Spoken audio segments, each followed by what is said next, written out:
Hola, ¿qué tal amigos? Los saluda Eduardo Ahmed López López, alumno de este doctorado en Derechos Humanos y Litigación Oral. En esta actividad del seminario de defensa en casos de litigio oral 2. El día de hoy vamos a hablar de un tema muy interesante, pues tuvimos que analizar un video que habla de la inimputabilidad y pues las reglas que tenemos que seguir cuando nos encontremos bajo esos supuestos.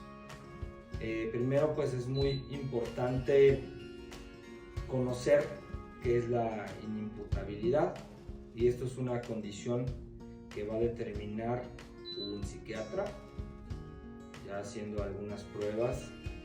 Y quiere decir que alguien inimputable es una persona que no entiende la consecuencia de los hechos que está desplegando. Vamos, puede causar el resultado, sí, pero no dimensiona la ilicitud del mismo. Si nos vamos a los elementos del delito, la conducta, tipicidad, antijuricidad y culpabilidad, por lo menos para el estado de Aguascalientes, en nuestro Código Penal, dice que para imponer una medida de seguridad se deben de acreditar las tres primeras, es decir, la conducta se debe acreditar, ¿sí? La antijuricidad, ¿sí? La tipicidad, y lo único que no vamos a entrar en debate ya es en la culpabilidad, precisamente porque dentro del proceso ya se tuvo que haber acreditado que la persona era inimputable. Dentro de esta inimputabilidad podemos tener una inimputabilidad que sea transitoria o una inimputabilidad que sea permanente. Sí, hay que saberlas diferenciar. Cuando estamos bajo el supuesto de una inimputabilidad transitoria, pues es decir que es temporal, y dentro de las mismas puede ser que el propio sujeto de manera dolosa se haya puesto en esa condición, ¿no? Ya sea ingiriendo algún tipo de sustancia, alcohol y demás. El sujeto es cierto que no va a tener la capacidad de dimensionar el resultado de la conducta que está desplegando, pero él mismo se puso en esa condición. ¿Qué pasa si estamos bajo ese supuesto? Si nos encontramos bajo ese supuesto que el sujeto de manera dolosa se colocó en ese estado, vamos a tener la secuela procesal ordinaria, es decir, no va a haber ajustes, no va a haber medidas de seguridad, sino va a correr el proceso penal como tendría que ser, ¿no? Formulación de imputación, si se vincula a proceso, la imposición de medidas cautelares, la investigación complementaria, la audiencia intermedia y la audiencia de juicio, ¿sí? Ahí sí vamos a tener una sentencia condenatoria, no una medida de seguridad, ¿sí? En el caso que nos encontremos bajo un supuesto de una inimputabilidad que sea permanente y que nazca o se derive de cuestiones naturales, ¿no? Ya sea por algún retraso mental, por la falta de madurez del estado psicológico del sujeto, ahí sí vamos a hacer, o el juez tiene que hacer algunos ajustes razonables. ¿Cómo serían? ¿Sí? En el caso de que un sujeto esté vinculado a proceso por un delito grave, no sé, pongamos por ejemplo un homicidio, pues regularmente en ese tipo de delitos se puede justificar la prisión preventiva. ¿Qué pasaría si está vinculado a proceso una persona inimputable y se le impone esta medida cautelar? Pues ahí el juzgador tiene que hacer esos ajustes razonables, tiene que apoyarse, porque él no es un experto en estos temas, tiene que apoyarse con psiquiatras y psicólogos para estar en condiciones de salvaguardar la integridad de este individuo, de esta persona inimputable. ¿Qué podría ser? Pues un ejemplo, podrían estar aislados en el centro de reinserción social, no estar con todos los demás PPMs, ¿no?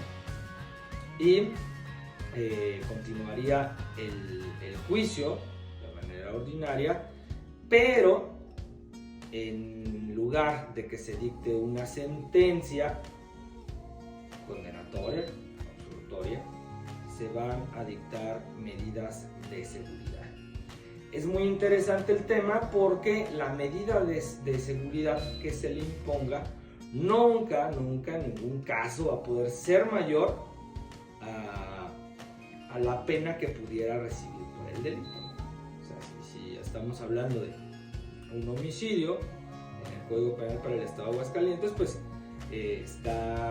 tiene una punibilidad de 8 a 20 años de prisión. Entonces, la medida de seguridad que se le imponga a esta persona inimputable en ningún caso podría exceder de los 20 años. Entonces, el mismo Código Nacional de Procedimientos Penales nos va a marcar las reglas y nos va a marcar las condiciones si estamos bajo estos supuestos, ¿no? Por ahí en el video que analizamos entraba el debate del artículo 316 del Código Nacional de Procedimientos Penales, comparado con el apartado que nos habla de los inimputables y los procedimientos especiales que están en el artículo 414 y los subsecuentes del Código Nacional de Procedimientos Penales. Pero sí puede estar vinculado al proceso una persona inimputable. Esto se va a resolver ya pues hasta el momento de que los jueces determinen qué es lo que va a pasar, ¿no? Si realmente se acreditó que este individuo se puso dolosamente en ese estado de inimputabilidad, o bien por cuestiones naturales es inimputable, por lo que se tiene que imponer una medida de seguridad. Entonces, bajo este orden de ideas y respondiendo a los cuestionamientos, pues yo estoy en total acuerdo con el disertante del video que analizamos. Una persona que de manera dolosa se coloca en ese estado, pues no tendría por qué ser inimputable, por qué tener diferencias, ¿no? Si él